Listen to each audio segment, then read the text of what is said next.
Yo, what is going on, you guys? It's your boy King Sanders here, and we are back with another day of sports betting. This is going to be for Saturday, July 16th slate of MLB action. I'm super excited to dive into it. We do have a very good slate of MLB games today. We actually do have a doubleheader because the Cubs and the Mets game ended up getting postponed. We will be talking about that in just a little bit, but before we did, I did just want to go ahead and say that we are still currently on the road to 7,000 subscribers. So if you guys are new, make sure that you guys do like, comment, subscribe, and turn on that notification bell so you guys know whenever I post. Next, I did just want to go ahead and give a quick shout out here to all of our members here on the channel. Thank you guys so much for everything that you guys do, and thank you guys so much for giving such a small channel such a big chance, as I always say. Truly does mean so much to me. But you know, before we go ahead and dive into this recap, I do think that there's something missing. So, and boom, ladies and gentlemen, yes, we got a sweep. We have not had a sweep in a minute, and it is time. We are back. We are here. We are going to continue this streak going into the All-Star break. We're getting hot, and this is the perfect time to get hot. So we're going to continue it on. We found 3 plays today. Well, kind of. I'll explain it in a minute. But we basically found 3 plays today that I do really like. But before we do that, I did just want to go ahead and do a quick recap. Like I said, it was a clean sweep, but we did have the Mets money line versus the Cubs. Unfortunately, that game did get postponed. Once again, talk about it here in just a minute. And then we also had the Phillies team total under 1.5 versus the Marlins in the first 5. That one actually ended up working out for us. The Phillies did get a couple guys on base, but, you know, excuse me, sorry. But Sandy has been an absolute beast. Sandy has been an absolute beast, and he has been able to hold these teams to very low run totals. So that'll be something I'll be targeting for pretty much the rest of the year. So just a little heads up. But then we also did have the Padres run line in the first 5. I knew that Yu Darvish wasn't going to let us down. Yu Darvish has been way too profitable this year to let us down against a Diamondbacks team that was going to be pitching Madison Bumgarner. So it ended up working out for us. So we ended up going 2-0 on the day. Could have potentially been 3-0, but I'm not really sure. But without any further ado, let's go ahead and dive into today's plays.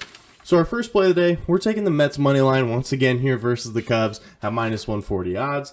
Now, once again, this is going to be pretty much a copy and paste of yesterday, but just in case if you did miss yesterday's video, the Cubs, they are 17-29 at home, so they're definitely not a great home team just in general. The Mets, they're a pretty good road team. They're a pretty good team in general. Like, they have just been really good on both the road and at home, but they've been really good on the road as well. 27-19 record on the road.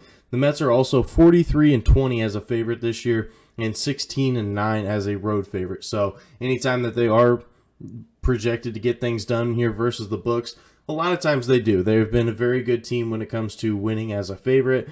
The Mets are also 4th when it comes to runs per game. Chicago is just 16th. So Mets do have a much better offense here than the Chicago Cubs as well.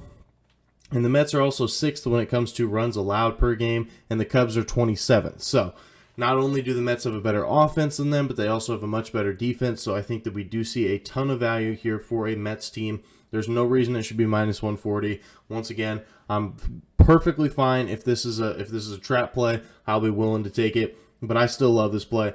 Also, Taiwan Walker is going to be on the mound here for the Mets with a 7-2 record and a 2.63 ERA, and he has been really good in his last 5. He's been trending in the right direction. He has a 1.91 ERA in his last 5 games. He's been very, very solid for sure. And Marcus Stroman on the other side of the mound for the Cubs has a 2-5 record with a 4.91 ERA and a 9.33 ERA at home. So he has been really, really bad at home. But he hasn't really been great over the course of the season either. 4.91 is definitely not something that you want to bring home. Definitely not something you want to brag about. So that is our first play of the day. Mets money line here versus the Cubs at minus 130 odds. So our second play of the day, we're going to be taking the Braves run line here versus the Nationals at minus 145 odds. Now, if you take a look at it, the Braves, they are 26-15 to the run line on the road. So they have been a very good road team this year over the course of the entire season. And they are also 15-10 to the run line as a road favorite. So not only are they very good on the road just in general, but a lot of times they are favored on the road, and it actually ends up working out in their favor. Atlanta is also 5th in runs per game. Washington is 27th. So we have one of the best offenses in the league going up against one of the worst. I think it's going to be very tough for this Nationals team to keep up with the Braves, especially if they end up getting hot. And the Braves are also 8th when it comes to runs allowed per game, and Washington is dead last. So, Atlanta, once again, another huge advantage here. Atlanta's a top 10 defense when it comes to runs allowed just in general, and Washington's last. They give up the most runs in the entire MLB, so I think that's a ton of value. Washington is also 17-32 to the run line at home this year. Definitely not something that you want to bet on, that's for sure. They have been really, really bad to the run line, and a lot of times in those games, they have been listed as underdogs. So they haven't even been able to keep any of these games close. So I really do like these stats. But also, I really like the pitching matchup as well. Max Fried is going to be on the mound here for the Atlanta Braves. He has a 9-3 record with a 2.56 ERA. Been very solid over the course of the season. A 2.27 ERA on the road and a 1.71 ERA in his last 5 games. I think that speaks a ton of volume. Max Fried has been an absolute ace here for the Braves, and I do expect him to continue that as well. Paulo Espino for the Nationals. I'm sorry if I butchered his name, but he has an 0-2 record with a 3.42 ERA, a 3.28 at home, a 5.24 ERA in his last 5 games, and a 6.43 ERA through 7 innings versus Atlanta. So I'll break that down just a little bit. He has been pretty decent over the course of the season. Not great by any stretch of the imagination with that 3.42 ERA just in general. But he has been trending in the wrong direction with a 5.24 in his last 5. So he has not played great over his last 5 games. And a 6.43 through 7 innings pitched versus the Atlanta Braves. So he's been really bad against the Braves as well. So hopefully he can continue that for us. That is our second play of the day. Atlanta Braves run line here versus the Nationals at -145 odds. Now for our third and final play of the day, we're going to be taking the Mariners and the Rangers no run first inning at -125 odds. If you take a look at it, Seattle, they are 11th when it comes to first inning runs per game, and Texas, they are 16th. So both these teams are middle of the pack when it comes to first inning runs per game, but Seattle on the road, they are actually 19th when it comes to first inning runs per game. So they do actually score a lot fewer runs in the first inning on the road. So I think that is a pretty good spot to target as well.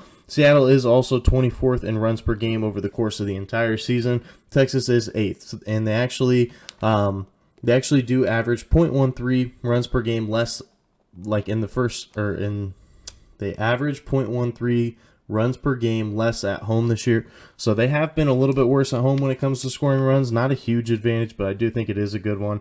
Seattle is also 4th when it comes to runs allowed, and Texas is 21st. So I think that this is a really good matchup just over the course of everything. Seattle hasn't really been a very good offensive team just in general. Texas has been, but on the flip side of things,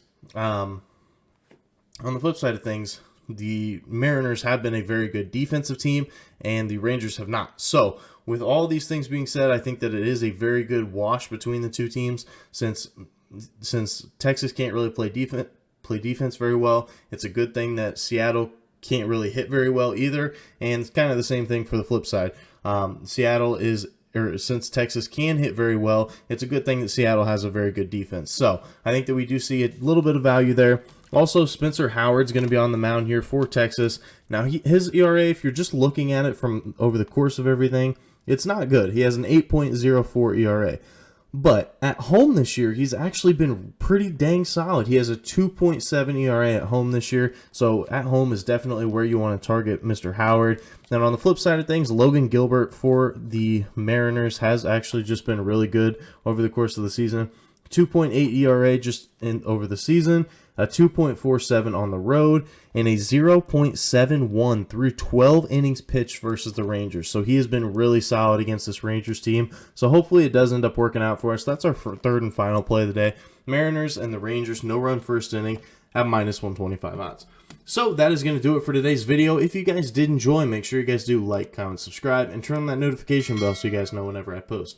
Like I said, we are still currently on the road to 7,000 subscribers, so if you guys are new, make sure that you guys are subbed. But that's going to do it for me. This is King Sanger signing out. Peace.